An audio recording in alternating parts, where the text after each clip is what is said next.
দ্বিতীয় কবরে আমার বন্ধুগণ আরো দুইটা সাপ দেখা যায়। ছেলেটা চিৎকার দিয়ে বললেন, মালিক ও আমার আল্লাহ, দেন না একটা ডাক, দেন না দেন না দেন না। রাগ করতেছেন নাকি? বেদার হচ্ছে? গোলামি করব কার? আল্লাহর। এই আল্লাহর গোলামি থেকে কেউ যদি মুখটা ফিরিয়ে নেয়, বলেন তার ভয়ঙ্কর শাস্তির ব্যবস্থা করবে কে? জীবনে কোনোদিনই বয়ান শুনছেন কিনা জানি না, তবে বাদান এই বইটার নাম মরহুম মাওলানা দেলাওয়ার হোসেন সাইদী রহমাতুল্লাহি আলাইহি। কোরআনের পাখি, অনেক মাহফিলে তিনি নিজেই বলে দিতেন, ভাইরা আমার কিতাবটার মধ্যে চমৎকার তত্ত্বভিত্তিক আকর্ষণীয় বয়ান দেওয়া আছে। কারো লেখার দ্বারা, কারো বয়ানের দ্বারা আমার বন্ধুগণ কারো মোড় ঘুরে যেতে পারে, জীবনের ইউটার্ন হয়ে যেতে পারে। আপন আত্মীয় স্বজন দ্বারা, ব্লাডের রক্তের লোক যারা, ব্লাডিং কানেকশনের লোক যারা, আমার বন্ধুগণ তারাই কবরে আগে নামলেন। লাভ দিয়ে ছোট ভাইটা নামলেন, এরপরে তার সন্তানটা নামলেন। আমার বন্ধুগণ নামার সময় যখন নামতেছেন, নামার সময় আমার বন্ধুগণ কেউ মাটি দেওয়ার জন্য প্রস্তুতি নিচ্ছিলেন। ঠিক ইন দি মিন টাইম নিচে যেই ছেলেটা নেমেছেন, পিতার পুত্র দুই হাত জোর করে বলতেছেন, গ্রামবাসী আপনাদেরকে আব্বা অনেক ভালোবাসে, আপনারও আব্বাকে ভালোবাসতেন। অনুরোধ করে বিনয়ের সহিত বলবো, আমার আব্বাকে আমি এই কবরে শোয়াইতে দেব না। ডাক দিয়ে বলতেছেন, কেন রে বৎস? ডেকে ডেকে বলতেছেন, গ্রামবাসী আপনারা জানেন না, আমার চোখে ধরা পড়েছে এটা সাধারণ কবর নয়, এটা ভয়ঙ্কর একটা কবর। বলে ভয়ঙ্কর কবর কেমনে বুঝলাম? বলে আপনারা দেখেন নাই, আমি দেখতে পাচ্ছি কবরের এক কন্যার এক গর্ত দেখা যায়। রাগ করতেছেন নাকি? বেদার হচ্ছে? গোলামি করব কার? আল্লাহর। এই আল্লাহর গোলামি থেকে কেউ যদি মুখটা ফিরিয়ে নেয়, বলেন তার ভয়ঙ্কর শাস্তির ব্যবস্থা করবে কে? আমার ভাইরা, আমার বন্ধুরা, জীবনে শুনছেন কিনা জানি না, লিফলেটের ঘোষণার সাথে বয়ানখানা সামঞ্জস্য করে দিই, অ্যাড করে দেই। যেমন নাম তেমনি বাজান বিষয়বস্তু নির্ধারণ হয়ে গেল। মুখটা ফিরিয়ে নিলেই আল্লাহ রব্বুল আমিন ভয়ঙ্কর শাস্তি দিয়ে দেয়। দেখেন কেমন করে শাস্তি দিয়ে দেয়, লম্বা করার কোনো সুযোগ নাই।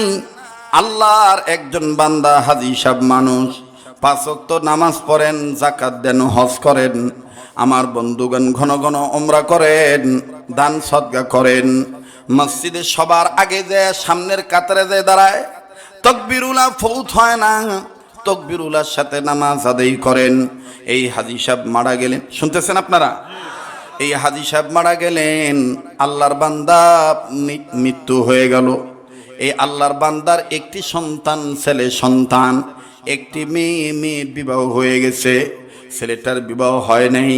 আমার বন্ধুগণ আল্লাহর বান্দা ইন্তেকাল করলেন।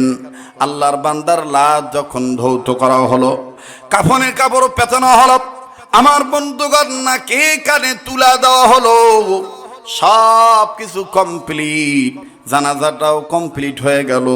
ওই সাইটে কবর খনন করা হয়ে গেছে। আমার বন্ধুগণ কবর যখন খনন করা শেষ হয়ে গেল, জানাজা শেষ হওয়ার পর এবার এই লাশের খাটিয়াটা আমার বন্ধুগণ চার সাইটে, আমার ভাইরা চতুর্দিকে আত্মীয় স্বজন, আস্থাভাজন, আপনজন, শ্রদ্ধাভাজন, স্নেহভাজন, পড়োশী, প্রতিবেশী সবাই কবরবাসীর খাটটা কাঁধে নিলেন। আমার বন্ধুগণ, আমার ভাইরা, তবে সামনের খাটের অংশটা, সামনের 2টা পায়া, খাটিয়ার 2টা পায়া, সামনে 2টা পায়া, ছোট ছেলে আর তার ছোট ভাই, আপন ছোট ভাই, ডিরেক্ট আমার বন্ধুগণ আপন ছোট ভাই, এই 2 জন মিলে সামনের খাটিয়ার পায়ের অংশটা, আমার বন্ধুগণ ডান্ডাটা তারা কাঁধে নিলেন। কাঁধে নিয়ে যখন চলে গেলেন, সমাজের মসজিদের ইমাম, মুয়াজ্জিন, এলাকাবাসী যৌথভাবে চলে গেলেন কবর দেওয়ার জন্য। অনুরোধ করে বলবো, বিনয় সহিত বলবো, কেউ কারো দিকে তাকাইবেন না, নিজের চিন্তা নিজে করবেন। আমার বন্ধুগণ জীবনের শেষ বয়ান মনে করে বয়ান করছি। জীবনে কোনোদিনই বয়ান শুনছেন কিনা জানি না, তবে বাদান এই বইটার নাম মরহুম মাওলানা দেলাওয়ার হোসেন সাইদি রহমাতুল্লাহি আলাইহি কোরআনের পাখি অনেক মাহফিলে তিনি নিজেই বলে দিতেন, কিতাবটার নাম হলো কবর আযাব হাসরের পুরস্কার। এবং যেই বইটা নতুন করে বর্তমান বিশ্বে আলোড়ন সৃষ্টি করেছে, নামটা হলো চোখে দেখা কবরের আযাব। আমার বন্ধুগণ, এই বইটা আপনারা মোতালা করবেন। আমার গাড়ি তো আমার লিখিত কিতাব আছে, ওই দুই কিতাবের আদলে নয়, কোরআন সুন্নাহ রিসার্চ করে গবেষণা করে আমিও একটা কিতাব লিখেছি, মৃত মানুষ কেমন করে কথা বলে। ভাইরা আমার, কিতাবটার মধ্যে চমৎকার তত্ত্বভিত্তিক আকর্ষণীয় বয়ান দেওয়া আছে, কারো লেখার দ্বারা, কারো বয়ানের দ্বারা। আমার বন্ধুগণ, কারো মোড় ঘুরে যেতে পারে, জীবনের ইউটার্ন হয়ে যেতে পারে, টার্নিং পয়েন্ট ইসলামী আন্দোলনের কর্মী হয়ে যেতে পারে। কথা বলেন ঠিক কিনা? হেদায়েতের মালিক কোনো বক্তা নয়, হেদায়েতের মালিক কোনো কর্তৃপক্ষ নয়, হেদায়েতের মালিক কোনো পীর নয়, এমনকি হেদায়েতের মালিক কোনো নবীরও ছিলেন না। হেদায়েতের মালিক একমাত্র আমার আল্লাহ। আল্লাহ তার নবীকে সতর্ক করে বলে দিয়েছেন, ইন্নাকা লা তাহদি মান আহবাবতা ওয়ালাকিন্নাল্লাহ ইয়াহদি মান ইয়াশা। যুবক ভাইরা আমার, তোমাদের জন্যই কথাটা বলছি। এই পাগলের দিকে তাকাইলে ঠকবা না। আল্লাহ পাক প্রত্যেকটা বছর এ দুটি হাত বারবার কাবা ধরায়। আমার বন্ধুগণ, এই তো আর কদিন বাদে চলে যাব। গোটা রমজান মাস আমার আল্লাহ সোনার মদিনায় রেখে দেয়। গোটা রমজান মাস মদিনায় থাকব। রমজানুল মুবারক শেষ হবে, ঈদুল ফিতর আমার বন্ধুগণ মদিনায় পালন করি প্রত্যেকটা বছর। এরপরে আবার আসার সময় উমরা করে চলে আসি। কথা দিচ্ছি, পাইকগাছার বন্ধুরা, শ্যামবাজারের বন্ধুরা, অবাদান শ্যামনগর প্রাইমারি, শ্যামনগর বাজার এলাকার বাপ-ভাইয়েরা, আমি আপনাদেরকে ভুলবো না। আপনাদের পক্ষ থেকে রাসূলুল্লাহ সাল্লাল্লাহু আলাইহি সাল্লামের রওজা মুবারকে দুরুদ ও সালাম পৌঁছায় দেব ইনশাআল্লাহ। ইনশাআল্লাহ বলেন। আবার যখন আসার সময় কাবা ধরে আপনাদের জন্য আমি দোয়া করব। আপনারাও আমাকে ভুলবেন না, আপনারাও আমার জন্য দোয়া করবেন ইনশাআল্লাহ। আমার ভাইরা, আমার বন্ধুগণ, এই জন্যই চেহারার দিকে তাকাইলে ঠকবেন না। আমার বন্ধুগণ, চেহারাটার দিকে তাকিয়ে কথাগুলি শোনেন।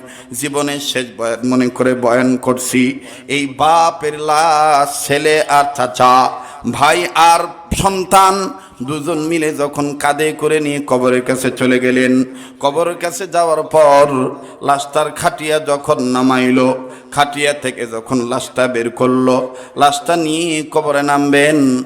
কবরে নামার সময় আমার বন্ধুগণ, কিন্তু এখানে দুটি তিনটি কথা রয়ে গেছে। সবাই যখন হাঁটতেছেন লাশ কাঁধে নিয়ে, সবাই গুনগুন করে পড়তেছিলেন, আশহাদু আল্লা ইলাহা ইল্লাল্লাহু ওয়া আশহাদু আন্না মুহাম্মাদান আবদুহু ওয়া রাসূলুহু। আল্লাহু আকবার। আমার ভাইরা, কালেমা শাহাদাত পড়তে পড়তে সবাই চলে গেলেন। আমার বন্ধুগণ, সবাই যখন কালেমা শাহাদাত পড়তে পড়তে কবরস্থানে গেলেন, লাশের খাটিয়াটা নিচে রাখলেন। খাটিয়া থেকে লাশটা এবার নিয়ে কয়েকজন ধরাধরি করে কবরে নামাবেন।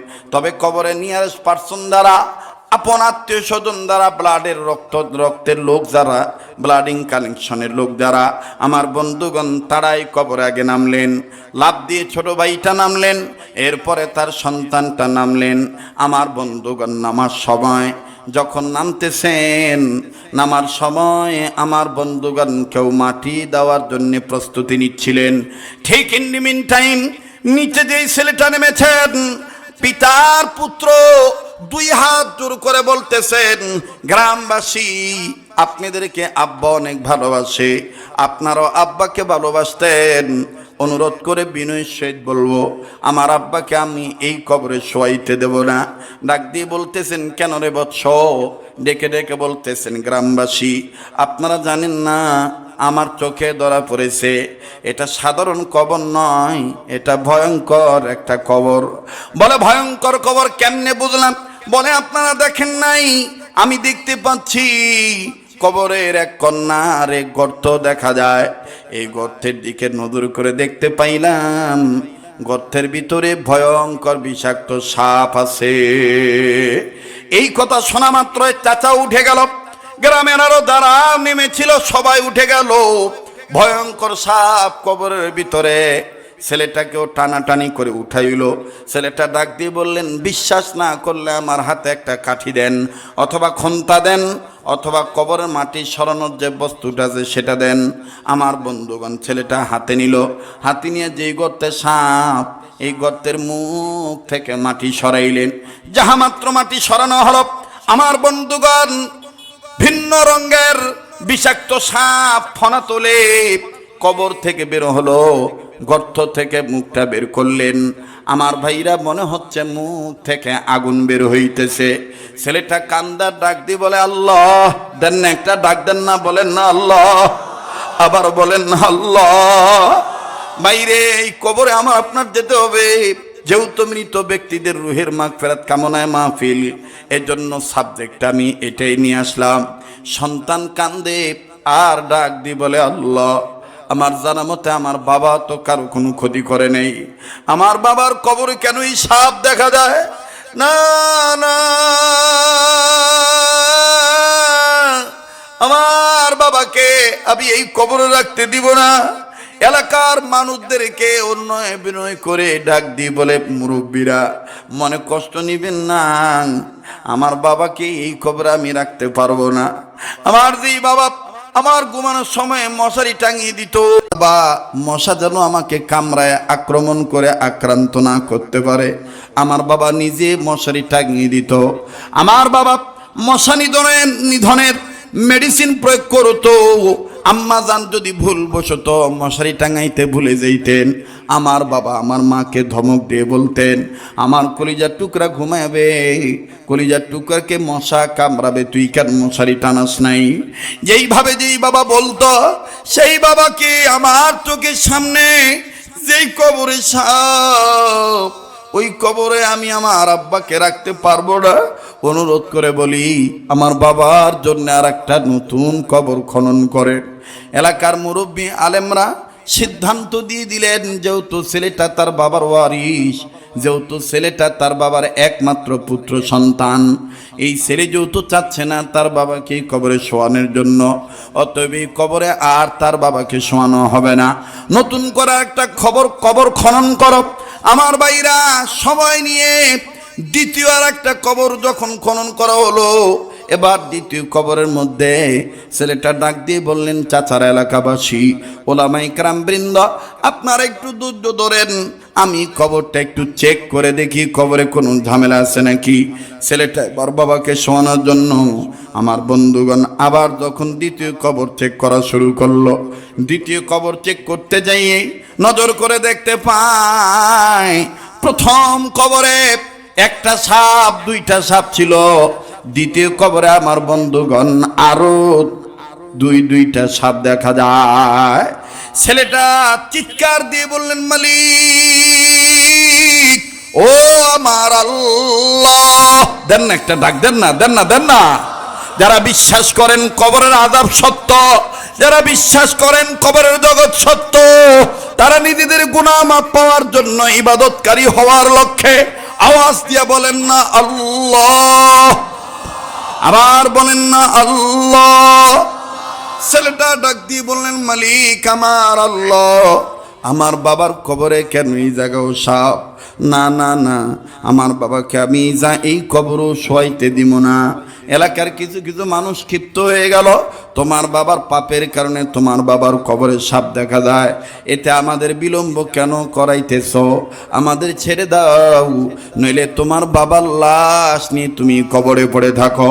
এবার ছেলেটা ডাক দিয়ে বললেন, মুরব্বীরা মাফ করে দিবেন, শেষ একটা সুযোগ দেন, তৃতীয় আর একটা কবর খনন করেন, যেই কবরে সাপ থাকবে না ওই কবরে আমি আমার আব্বাকে কবর দিয়ে দেব। এলাকার মানুষ তড়িৎ গতিতে করে যখনই নামাজের উক্ত হয় সেখানে নামাজ আদায় করে নেয়। উম্মতের আলেমরা ওই জায়গায় আছেন। আমার বন্ধুগণ, তৃতীয় কবর খনন করা হলো। তৃতীয় কবরের মধ্যে নজর করে দেখা গেল কোনো গর্ত নেই, কোনো সাপ নাই, কোনো আযাব দেওয়ার বস্তুর কোনো আলামত প্রকাশ পায় নাই। ছেলেটা এবার লাফ দিয়ে নামলো। নামা মাত্রই চিৎকার দিয়ে বলতেছেন মুরব্বীরা, ভেবেছিলাম তৃতীয় নম্বর কবরে কোনো কিছু নাই, কিন্তু আমার পায়ের দিকে তাকিয়ে দেখেন, আমার পা দুটি আর সমতল জায়গায় নাই। আমার পা দুটি কেমন জানি গেড়ে যাচ্ছে, আমার পা দুটি কেমন জানি নিচে চলে যায়। এলাকার মানুষরা হামাগুড়ি নয়, এলাকার মানুষরা আমার বন্ধুগণ নজর করে দেখতে পায় ছেলেটার দুটি পা নিচের দিকে গেড়ে যায়। ডাক দিয়ে বলে, আমার পায়ের তলে বিষাক্ত পোকামাকড়ের আভাস পাচ্ছি, মাটির নিচে পোকামাকড় থাকতে পারে, ভয়ঙ্কর সাপ থাকতে পারে, আমারে টান দিয়ে উঠান। এবার ছেলেটাকে টান দিয়ে যখন উঠানো হলো, পায়ের নিচে পায়ের কাছে যে গর্ত হয়েছে, গর্তের মধ্যে এলাকাবাসী নজর করে দেখে বিগত 2 কবরে তো 2, 3, 4 সাপ দেখা গেছে, কিন্তু এই তৃতীয় নম্বর কবরে সন্তানটার পায়ের গোড়ালির নিচের অংশের জায়গায় নজর করে দেখা যায় মনে হচ্ছে এই তৃতীয় নম্বর কবরটা সাপ বিচ্ছুর কারখানা। এত সাপ, এত বিচ্ছু। আমার বন্ধুগণ, এবার সমস্ত মানুষগুলি উম্মতের উলামায়ে কেরামদের শরণাপন্ন হয়ে ডাক দিয়ে বললেন, হুজুর আপনারা বলেন, সমাধান দেন, এটা কি করা যায়? এই লোকটাকে কি অবস্থায় কবরে রাখা যায়?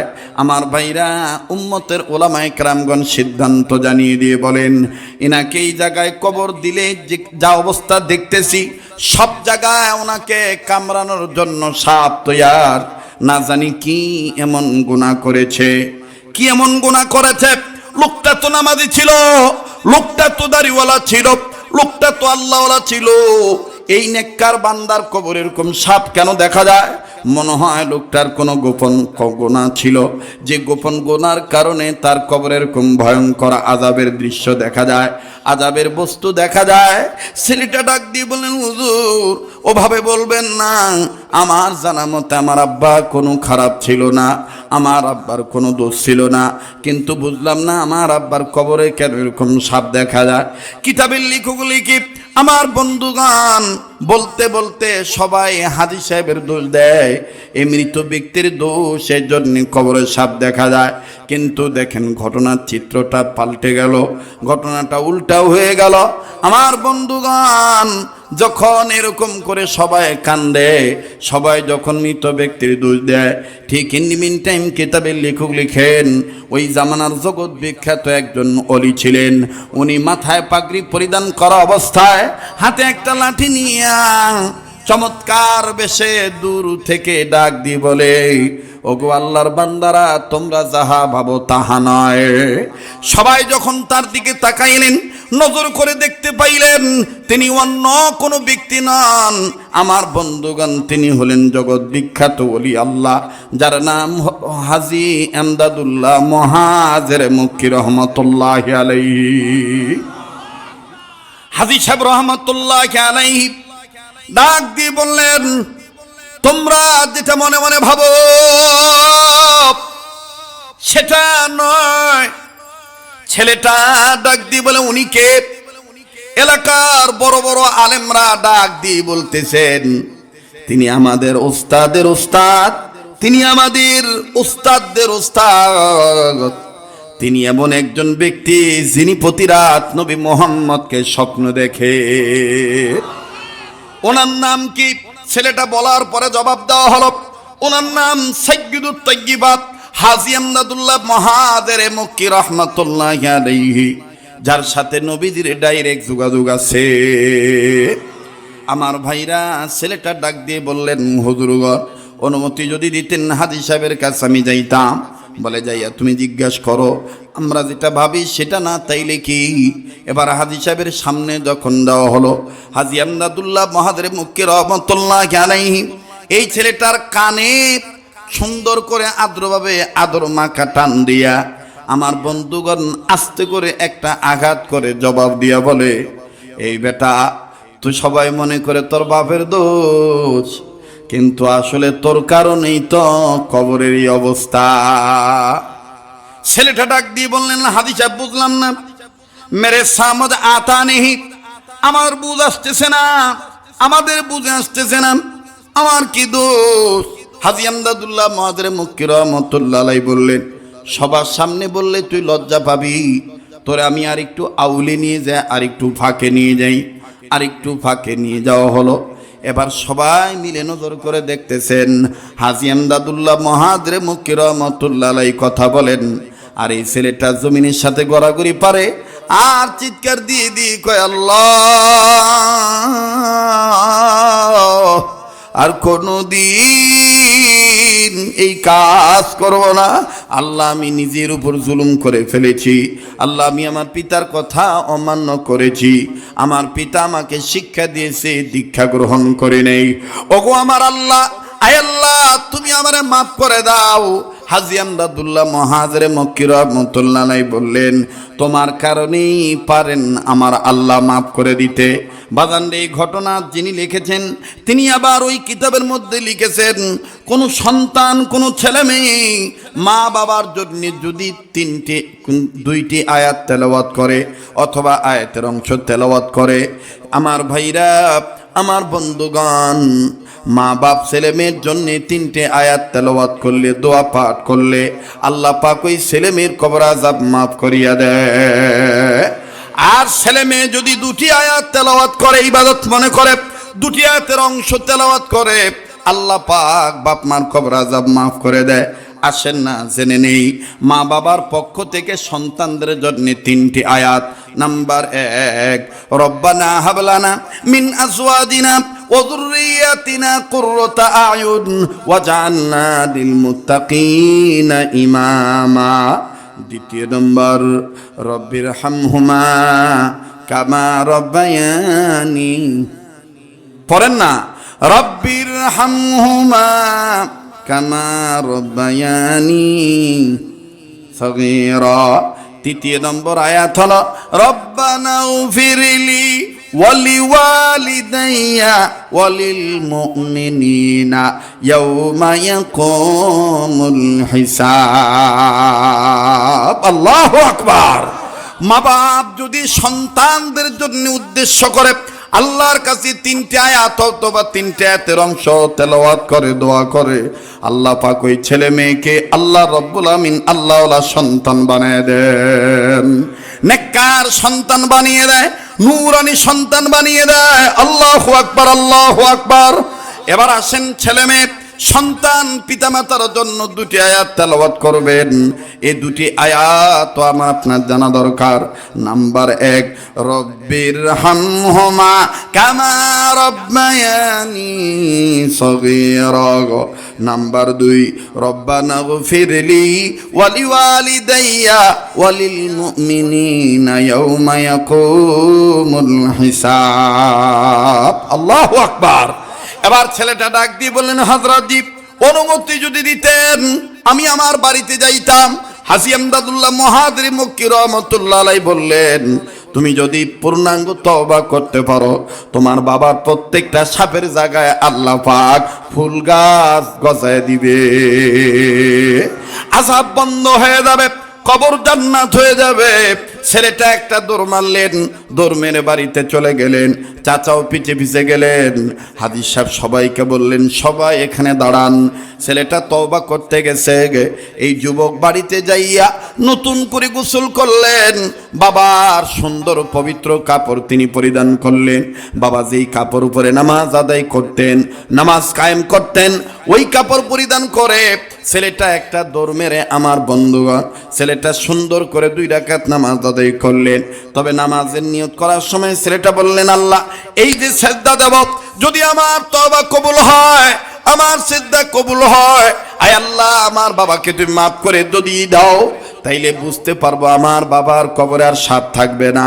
আয় আল্লাহ, আর যদি না মাফ করো, তাহলে বাবারে নিয়ে গেছে আজরাইল তোমার ইশারায়, তোমার হুকুম মোতাবেক। আয় আল্লাহ, আমিও যেন সিজদা থেকে আর মাথা তুলতে না পারি। আল্লাহ, তুমি আমারে মরণ দিয়ে দিও, আমার বাবার আযাব না দিয়ে আমারে দিয়ে দিও। মুহতারাম হাজিরিন, আল্লাহর বান্দা লম্বা কথা সংক্ষেপ করে দিলাম, 2 রাকাত সালাত আদায় করলেন। সালাত শেষ হওয়ার সাথে সাথেই আমার বন্ধুগণ কবরস্থান থেকে 2জন ব্যক্তি এসে ডাক দিয়ে বলে, এত দেরি করো কেন? তোমার বাবার কবরে কেমন জানি ফুল গাছ হয়ে গেছে। আবার এই সন্তান চলে আসলেন।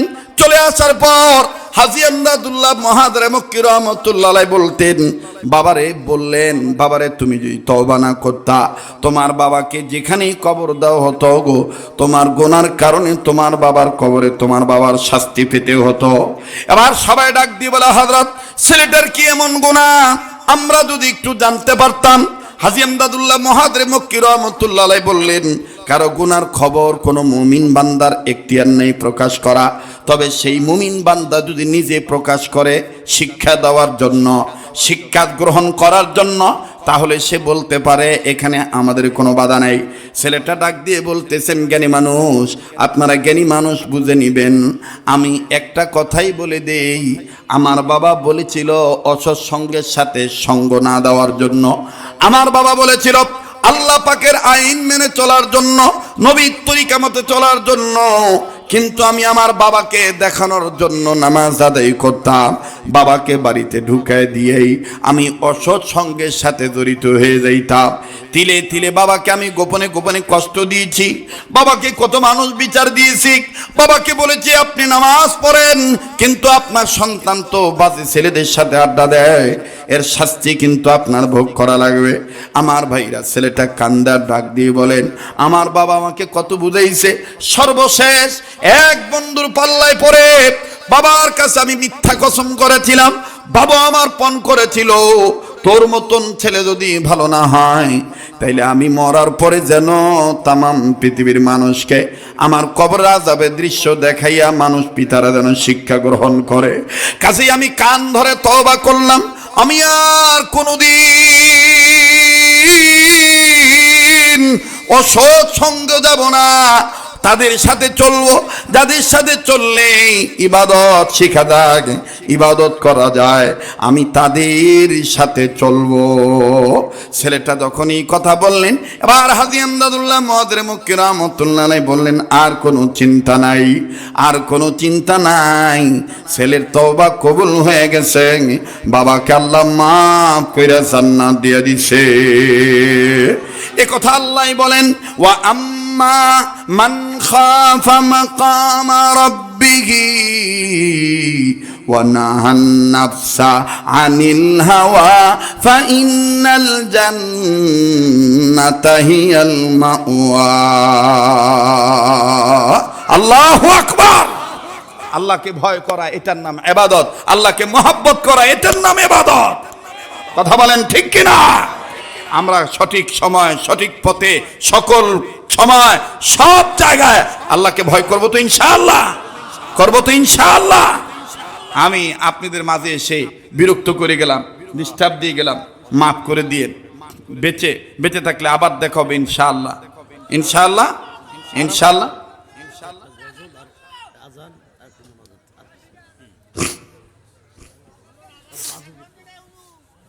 এরে আজান যে দিতে করছে মাইক তো